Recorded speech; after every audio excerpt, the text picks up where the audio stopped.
Orville. Les photos, elles peuvent être...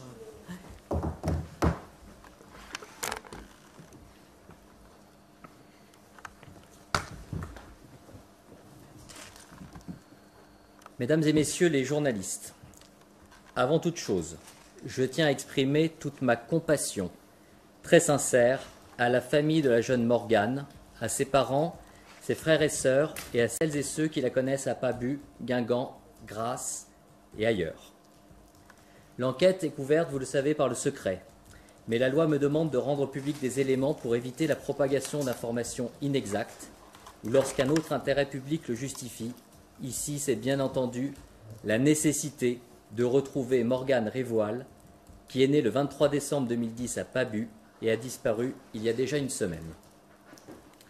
Je veux respecter l'intimité de Morgane et de sa famille, et ce point presse, complet, ne sera pas suivi de questions, notamment pour ce motif. Lundi 25 novembre 2024, à 11h40, la mère de Morgane Révoil se présentait à la gendarmerie de Guingamp pour signaler sa disparition. Le collège Albert Camus de Grasse, où elle est scolarisée en classe de 4e, a en effet signalé, aux alentours de 9h30, qu'elle n'était pas venue en cours. Une enquête était immédiatement ouverte du chef de disparition inquiétante. Elle était confiée à la brigade de recherche de la compagnie de Guingamp, renforcée de l'ensemble des militaires de la compagnie, outre les gendarmes de la section de recherche de Rennes, représentés ici par le lieutenant-colonel Lenné. Le colonel Privat, commandant le groupement de gendarmerie des Côtes-d'Armor, détaillera les moyens engagés par la gendarmerie nationale dès le premier jour de la disparition, qu'ils soient humains, matériels ou techniques. Je salue, évidemment, l'importance des moyens déployés, jour et nuit, le professionnalisme des 50 militaires engagés, mais aussi le mouvement citoyen pour aider à ces recherches. S'agissant de l'enquête judiciaire proprement dite, il ressort que Morgane a quitté son domicile, comme à son habitude, lundi 25 novembre à 7h14 précisément, puisque sa maman a regardé l'heure quand elle partait. Elle ne se rendait pas à l'arrêt de bus où elle devait prendre son car de transport scolaire qui passait à 7h20 exactement. Le chauffeur de l'autocar l'a confirmé hier, il a même attendu quelques secondes afin de la voir arriver en vain. S'agissant des auditions réalisées, les enquêteurs ont effectué plus de 100 auditions de témoins depuis lundi, 110 exactement, dans l'entourage familial, amical, scolaire, sportif de Morgane. Les parents de Morgane ont été entendus à plusieurs reprises par les enquêteurs. Tous deux décrivent une relation harmonieuse avec leur fille aînée et une vie de famille que l'on peut qualifier de normale ou classique. Morgane travaille bien au collège, elle joue et se passionne pour le tennis. C'est l'aînée d'une famille puisqu'elle a un petit frère de 8 ans et une sœur de 5 ans. Selon eux, selon les parents, leur fille n'a jamais fugué ni fait part d'intentions suicidaires.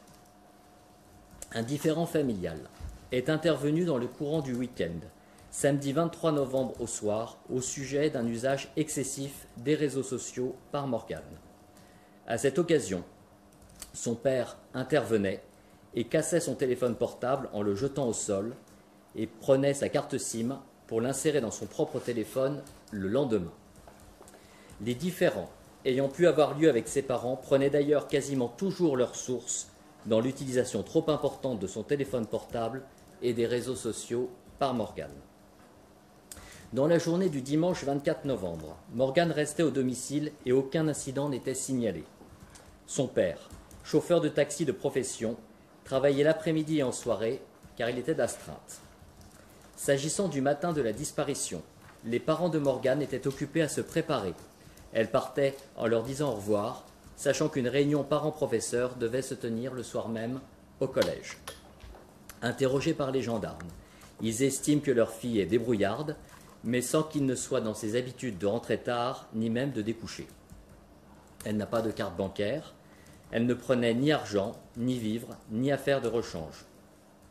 Elle est partie avec un sac à dos rose de marque Itzpac, a priori un blouson noir, et elle porte des baskets de la marque Lecoq Sportif, blanches et portant un liseré bleu. J'attire votre attention sur les photos qui ont déjà largement été diffusées. Un papier froissé a été retrouvé par les gendarmes dans sa corbeille où il était indiqué, je cite, « Papa, maman, désolé, je pars ». L'entourage familial a également été entendu. Son frère et sa sœur ne décrivent pas de disputes habituelles à la maison. Ses grands-parents et sa famille la décrivent comme une enfant heureuse, joyeuse, souriante. Certains expliquent qu'elle passait beaucoup de temps sur son téléphone et les réseaux sociaux. Les amis, camarades de classe de Morgane ont tous été entendus. Ces mêmes camarades sont nombreux à la décrire comme gentille, discrète, réservée, voire timide. Certains ont noté aussi chez elle une certaine tristesse. Il est apparu que Morgane a pu tenir en effet des propos inquiétants et pouvait connaître un réel mal-être. Certains de ses camarades ayant évoqué d'ailleurs les scarifications qu'elle se serait infligées. Ces auditions confirmaient aussi que Morgane utilisait assidûment plusieurs comptes sur les réseaux sociaux. Un entraîneur de tennis avait remarqué chez elle une addiction au téléphone et un certain isolement. Elle lui avait confié, ainsi qu'un autre professeur de tennis, avoir pu être victime de harcèlement l'an dernier. Une intervenante au collège émettait d'ailleurs aussi cette hypothèse. S'agissant de sa disparition proprement dite, plusieurs de ses amis ont indiqué qu'elle avait posté une story, effacée depuis, dans le week-end, donc le week-end dernier, pour dire qu'elle ne viendrait pas en cours lundi dernier. Morgane a pu être conduite à entrer en relation avec des individus plus âgés, rencontrés pour certains sur les réseaux sociaux et ne demeurant pas tous dans la région ou le département. Ces personnes ont toutes été entendues et leurs domiciles ont été perquisitionnés. Aucune de ces auditions n'a permis de donner des éléments pertinents sur la localisation de l'adolescente. Un homme de 21 ans, résidant dans la Drôme, a notamment été identifié comme ayant créé un compte Snapchat au profit de Morgane. Ce dernier était le seul utilisateur du compte créé pour Morgane. La perquisition de son téléphone portable permettait de retrouver plusieurs images à caractère pédopornographique ne concernant pas Morgane. Il a été placé en garde à vue de façon incidente, mesure qui a été traitée par le parquet territorialement compétent. Un autre homme, âgé de 29 ans, demeurant dans l'Eure, a fait la connaissance de Morgane par les réseaux sociaux. Les vérifications faites n'ont pas permis d'apporter d'éléments probants concernant cette piste. Concernant les exploitations techniques réalisées, d'importantes exploitations de données techniques ont d'ores et déjà été faites naturellement. D'autres, extrêmement longues et complexes, le seront dans les jours à venir. Les 2 téléphones portables de Morgane ont été saisis, celui qui a été cassé et son précédent appareil. Ils ont été portés en urgence à l'Institut de recherche criminelle de la Gendarmerie nationale, l'IRCGN à Pontoise, pour exploitation approfondie. La Gendarmerie des Côtes-d'Armor exploite les autres supports numériques saisis au domicile familial. 21 dispositifs de vidéosurveillance ont été saisis. Les exploitations sont en cours, sachant qu'il s'agit, vous le savez, d'un travail de très longue haleine, s'agissant notamment des vidéos des gares de Saint-Brieuc, Rennes et Brest, tout en sachant aussi que la gare de Guingamp ne dispose, hélas, pas de moyens de vidéoprotection. Des recherches ont été évidemment faites sur les réseaux sociaux. Malheureusement, en l'état, je dis bien en l'état, aucune connexion de la part de Morgane n'a été retrouvée depuis lundi 25 novembre dernier. Des recherches de terrain ont été engagées avec méthode à proximité du domicile de l'enfant.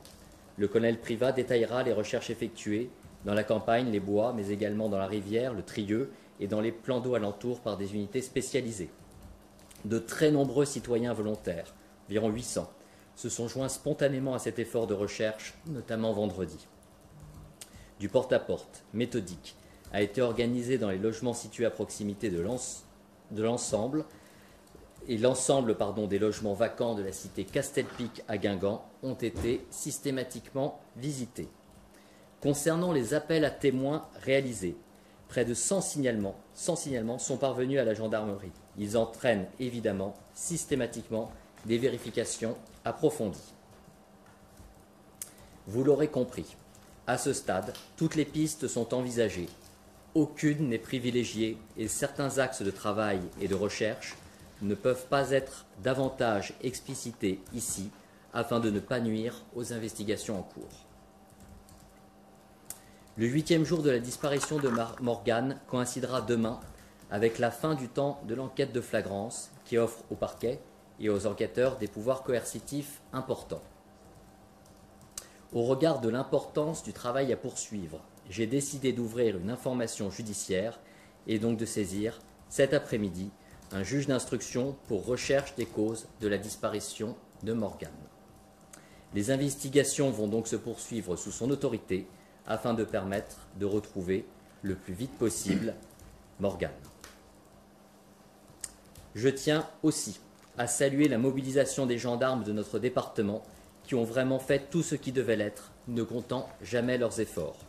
Personne ne baissera la garde pour retrouver Morgane. Je vous remercie de votre attention et je passe la parole au colonel Stéphane Privat. Mesdames, Messieurs, bonjour. Dans la continuité de l'intervention du procureur de la République, je vous propose de revenir sur le dispositif opérationnel déployé par la gendarmerie dans le cadre de la disparition de Morgane. La gendarmerie a eu connaissance de cette disparition lundi dernier en fin de matinée. Après les premières constatations et recherches mises en œuvre par la brigade locale de Guingamp, nous sommes montés rapidement en puissance sur les moyens engagés tout au long de la journée afin d'engager tous les moyens humains et techniques nécessaires dans le cadre de cette disparition. 2 équipes cynophiles ont été mises en œuvre, notamment un chien-piste de race Saint-Hubert qui dispose de capacités olfactives beaucoup plus développées que les autres races et qui permet de prendre une piste plusieurs jours après le passage d'une personne. Tous les pistages nous ont menés jusqu'au quartier Castelpic à Guingamp. En raison de l'étendue de la zone de recherche, des moyens aériens ont également été déployés. Un des hélicoptères de la section aérienne de la gendarmerie de Rennes a procédé à plusieurs survols de la zone. Et actuellement, un drone procède encore à des recherches sur les endroits les plus difficilement accessibles. La proximité d'un cours d'eau, le Trieux, situé à environ 1 km à vol d'oiseau de la maison où habite Morgane, et les nombreux cours d'eau présents dans la région nous ont imposé à engager des moyens nautiques et des plongeurs de la gendarmerie. Là encore, les recherches n'ont permis de retrouver aucun indice. À l'appui de ces moyens spéciaux, nous avons également mis en œuvre des dispositifs plus traditionnels sur la base de patrouilles à pied, patrouilles pédestres, en vélo. Et plusieurs dizaines de recherches à pied ont eu lieu dans la zone, notamment au nord de la résidence où habite Morgane, notamment dans les bois, dans les champs qui se situent au nord de ce secteur. Vendredi dernier, près de 800 bénévoles, animés par un grand élan de solidarité, se sont joints aux gendarmes pour procéder à des vastes recherches sur le secteur. Leur mobilisation a permis de tenir tout au long de la journée et de faire des recherches sur un secteur très, très étendu. En complément de ce dispositif opérationnel, un énorme travail est effectué au niveau des investigations judiciaires. Plusieurs enquêteurs sont mobilisés pour exploiter tous les éléments qui nous permettraient de trouver des indices probants. Des enquêteurs spécialisés, notamment en nouvelles technologies, sont activement à l'œuvre et l'Institut de recherche criminelle de la gendarmerie à Pontoise nous apporte son concours pour exploiter les supports numériques utilisés par Morgane. À cette heure, 110 auditions ont déjà eu lieu. Elles vont se poursuivre. Elles concernent le cercle familial, les amis de Morgane, ses camarades de classe et tout potentiel témoin. Une vaste enquête de voisinage a été menée ces derniers jours sur Pabu et sur Guingamp. Près de 700 habitations ont été visitées afin de recueillir d'éventuels témoignages. Ce matin, enfin, une opération de contrôle était menée sur l'itinéraire que Morgane emprunte habituellement pour se rendre jusqu'à l'arrêt de bus. Enfin, un avis de recherche a été diffusé dès le jour de la disparition de Morgane. Nous avons reçu plusieurs dizaines de signalements qui sont exploités selon la teneur des faits rapportés. Nous continuons à en appeler au civisme de la population en renouvelant l'appel de la gendarmerie et de la famille à porter à notre connaissance tout élément crédible en lien avec la disparition de Morgane. Il suffit pour cela de composer le 17. Tous les appels concernant Morgane seront retransmis auprès de la gendarmerie des Côtes-d'Armor. Enfin, nous avons ouvert également une boîte électronique pour recueillir tous les témoignages écrits, tous les mails que les personnes témoins qui pourraient nous apporter des éléments sur la disparition de Morgane pourraient nous envoyer je vous donne cette adresse. Il s'agit de morgan@gendarmerie.intérieur.gouv.fr. morgan@gendarmerie.intérieur.gouv.fr. Tous les moyens humains et techniques de la gendarmerie continuent à être mobilisés ce jour et ont vocation à s'inscrire dans le temps. Nous maintiendrons les recherches aussi longtemps que nécessaire pour retrouver Morgan. Je vous remercie. Merci de votre attention. Merci.